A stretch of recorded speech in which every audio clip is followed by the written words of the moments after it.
Hi, everyone. Welcome to week one of ECED 201. This week in the content module, we are going to start talking about the early childhood profession. This is really just an introduction to early childhood education. So if this seems like a very general or broad overview, that's totally fine. That's what this week is all about. So first off, what is early childhood education? I get this question a lot, and depending on who you ask, you might get some various definitions for this question. So for the purpose of this class and for the purpose of being an early childhood professional, I am defining the field of early childhood education to include knowledge of the ways children from birth to age 8, so that is from infancy all the way up to age 8, it's approximately third grade, how they grow, develop, and learn. Early childhood education includes a wide range of services, and it's not all just about teaching and learning, but it's about supporting growth, development, and learning of all young children.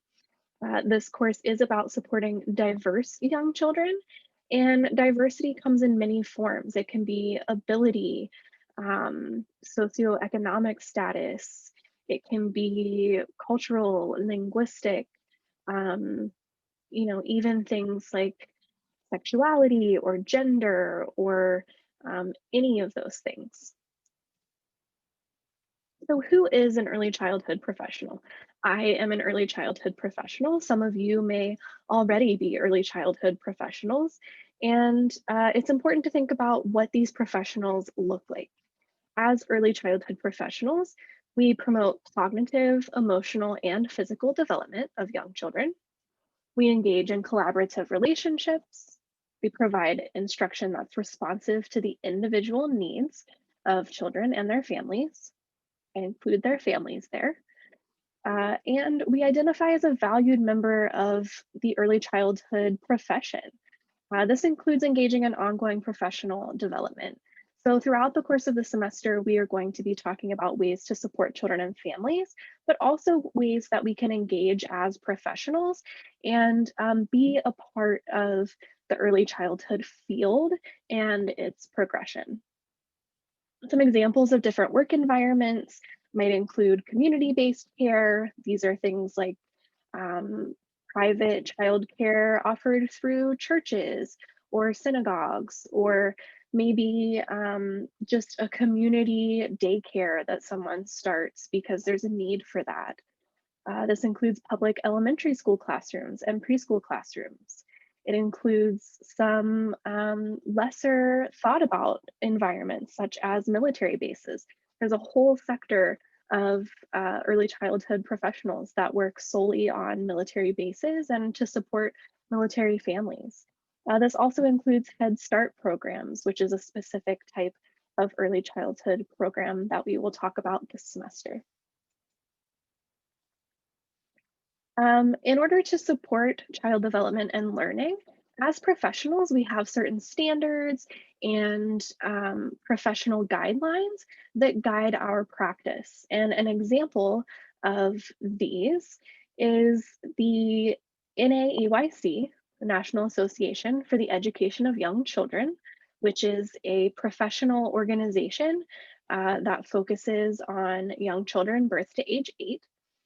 They have standards for early childhood professional practice, and these are standards that guide what we do as early childhood professionals.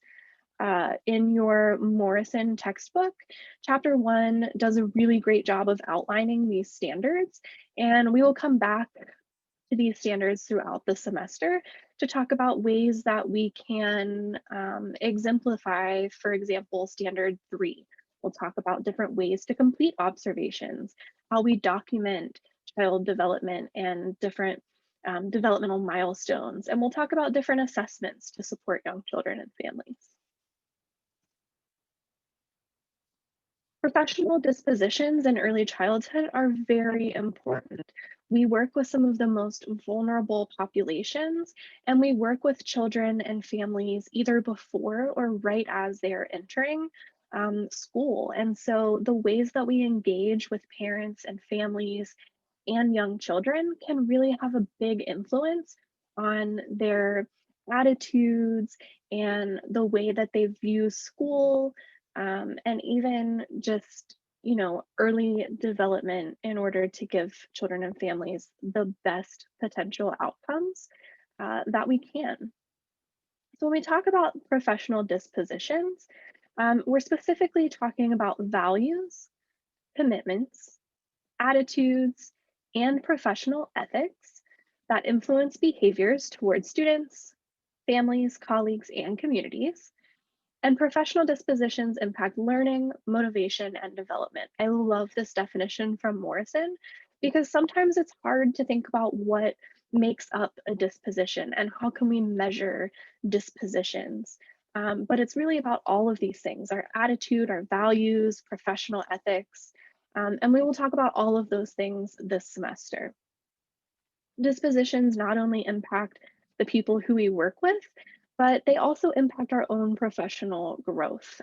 For example, my attitude towards professional development and my need for professional development will impact my growth as an early childhood professional. The two main professional organizations that we will talk about this semester are the Division for Early Childhood, which is actually a subdivision of the larger Council for Exceptional Children, or CEC, which is an organization that focuses mainly on supporting children and families who have developmental delays or disabilities.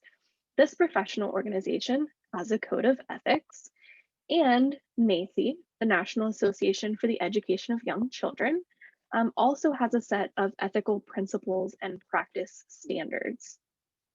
So that's where we get the information about what types of ethical practices and principles we should be keeping in mind as we work with young children and families. When I refer to professional development throughout this semester, this really encompasses a wide variety of training and certification in the field of early ed. Requirements for professional positions vary very widely from state to state.